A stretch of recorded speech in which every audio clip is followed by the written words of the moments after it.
અંકલેશ્વર નગરપાલિકાના પ્રમુખના કથિત audio viral મામલે કોંગ્રેસ દ્વારા પાલિકા કચેરીમાં નોટ ઉડાવી વિરોધ નોંધાવી પાલિકા પ્રમુખના રાજીનામાની માંગ કરવામાં આવી હતી.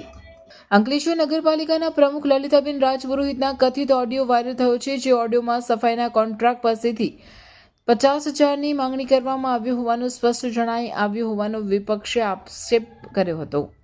આ ઓડિયો કાંડમાં ફરી રાજકારણ ગરમાયું છે, ત્યારે આજરોજ અંકલેશ્વર યુવક અને વિપક્ષ કોંગ્રેસ તેમજ કોંગ્રેસના પ્રદેશ મહામંત્રી સંદીપ માંગરોલા, શેરખાન પઠાણ, વિપક્ષના નેતા જહાંગીર પઠાણ, રફીક ઝઘડિયાવાલા અને શરીફ કાનુંગા સહિત કોંગ્રેસીઓએ પાલિકા કચેરી ખાતે નોટ ઉડાડી અનોખો વિરોધ નોંધાવ્યો હતો. આ ઓડિયો કાંડના 72 કલાક થયા છતાં મુખ્ય અધિકારી દ્વારા પગલાં લેવા જોઈએ તે હજી સુધી લીધા નથી. પાલિકાથી દિલ્હી સુધી જે ભ્રષ્ટાચાર વ્યાપેલો છે, જેનું ઉત્તમ ઉદાહરણ હોવાના આક્ષેપ સાથે પ્રજાના પ્રશ્નોનો હલ થતા નથી, પરંતુ વિવિધ કામોમાંથી કેટલા ટકા મળે તેવી પ્રવૃત્તિમાં ભાજપના ચૂંટાયેલા સભ્યો કરી રહ્યા હોવાના આક્ષેપ કરવામાં આવ્યા છે. ત્યારે સાંસદ મનસુખ વસાવા અને મંત્રી ઈશ્વરસિંહ પટેલ કેમ ચૂપ બેઠા છે તેવા પણ આક્ષેપ કરી પ્રમુખના રાજીનામાની માંગ કરવામાં આવી હતી. 7.5 થી 8 લાખ રૂપિયાનું બિલ પાસ કરાવવા માટે 2 લાખ રૂપિયાની માંગણીમાં 50,000 રૂપિયા સેટિંગ કરીને આપવાની હોય તો વિચાર કરો બીજા કામોમાં કેટલા લાખો રૂપિયા નગર કોઈ પણ પ્રકારની કાર્યવાહી માટે એવો કોઈ ફરિયાદી તરીકે ફરિયાદ કરે એની રાહ જોઈને બેઠા છે. આ પ્રમાણે ભારતીય જનતા પાર્ટીના શાસનની અંદર નગરપાલિકાથી દિલ્હી સુધી જે ભ્રષ્ટાચાર વ્યાપેલો છે એનું આ એક ઉત્તમ ઉદાહરણ છે. અને આ એ નગરપાલિકાના પ્રમુખ છે કે જેઓ આ જવાબદારી પોતાના પતિ પાસે નિભાવવાનું કામ કરે છે, અને આમ છતાં ચીફ ઓફિસર અને આ ભાજપની સરકાર મુખ પ્રેક્ષક બનીને બેઠી છે. આ વિસ્તારના ધારાસભ્ય એ આજની સરકારમાં મિનિસ્ટર છે, અને આમ છતાં આજે એમના જ વિસ્તારની અંદર જે પ્રમાણે ભ્રષ્ટાચાર ફૂલેલો ફાલેલો છે, આ નગરપાલિકાની અંદર અંકલેશ્વર નગરના સુખાકારી માટેના રોજબરોજના જે કંઈક નાના મોટા પ્રશ્નો છે અને જે વ્યવસ્થા ગોઠવવાની છે એના કામો થવા જોઈએ, એની લેશ માત્ર ચિંતા નગરપાલિકાના પ્રમુખને કે ચૂંટાયેલા ભાજપના કોર્પોરેટરોને નથી, પરંતુ પોતાના વોર્ડમાં કયા કામો મંજૂર થયેલા છે અને એમાં કોન્ટ્રાક્ટર કોણ છે અને એ કોન્ટ્રાક્ટર પાસેથી કેટલા પર્સન્ટેજ અમને મળે, આ જ પ્રવૃત્તિ આ નગરપાલિકાના ભાજપના ચૂંટાયેલા સભ્યો કરી રહેલા છે, હોદ્દેદારો કરી રહેલા છે. અને એટલા જ માટે આજે નગરપાલિકાના સીઈઓ છે એને હમણાં સ્પષ્ટ રીતે અમે જણાવેલું છે, નિર્દેશ કરેલો છે કે તમે અત્યારે ને અત્યારે નગરપાલિકા એક્ટ મુજબ એમને હોદ્દા ઉપરથી દૂર કરવા માટેની દરખાસ્ત તાત્કાલિક તૈયાર કરો. એમણે કીધું છે કે હું કાયદેસરની કાર્યવાહી અત્યારે કરું છું અને ત્યાં સુધી અમે અહીંયાથી ઉઠવાના નથી.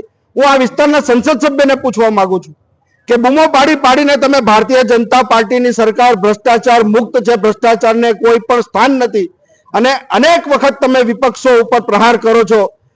આ વખતે તમારી જીભ કેમ સેવાઈ ગઈ છે મનસુખભાઈ? તમારા જ અંકલેશ્વર નગરપાલિકાના પ્રમુખ પોતે ઓડિયોની અંદર 50,000 રૂપિયાની માંગણી કરે છે અને તમે કેમ ચૂપ બેઠા છો? આ વિસ્તારના મિનિસ્ટર કેમ ચૂપ બેઠા છે? ત્યારે આવી ડબલ મોડાની જે વાતો કરનારા સંસદ સભ્ય અને ધારાસભ્ય ને મારી સ્પષ્ટ ચેતવણી છે કે તમે આજે ને આજે આ બાબતે સાચા હોવ તો તમારે ખુલાસો કરવો જોઈએ તાત્કાલિક, નહીં તો નૈતિકતાના ધોરણે આ નગરપાલિકાના પ્રમુખે તાત્કાલિક રાજીનામું આપી દેવું જોઈએ અથવા તમારે રાજીનામું લઈ લેવું જોઈએ. તો આ ભારતીય જનતા પાર્ટીની જે ચાલ ચલગત જે છે એ લોકોને એનો ખ્યાલ આવે.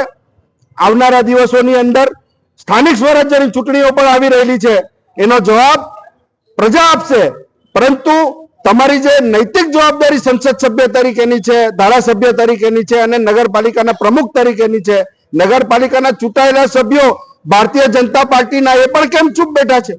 શું તમે પણ આ ભ્રષ્ટાચારની અંદર સામેલ છો? જેટલા પણ ભાજપના સભ્યો આજે મૌન ધારણ કરીને બેઠા છે એનો મતલબ કે એ પણ આ કટકીની અંદર તમામનો સમાવેશ થયેલો છે, એ તમામને પણ આના પૈસા પહોંચી રહેલા છે. વિરોધ કરી રહેલ કોંગ્રેસના આગેવાનોને મુખ્ય અધિકારી કેશવ કોલોડિયાએ ઓડિયો ક્લિપની ચકાસણી બાદ યોગ્ય જણાય તો 2 દિવસમાં નગરપાલિકા અધિનિયમ મુજબ જવાબદારો સામે પગલાં ભરવાની ખાતરી આપી હતી. અંકલેશ્વર નગરપાલિકા વિશે સોશિયલ મીડિયામાં એક ઓડિયો વાયરલ થયેલો છે.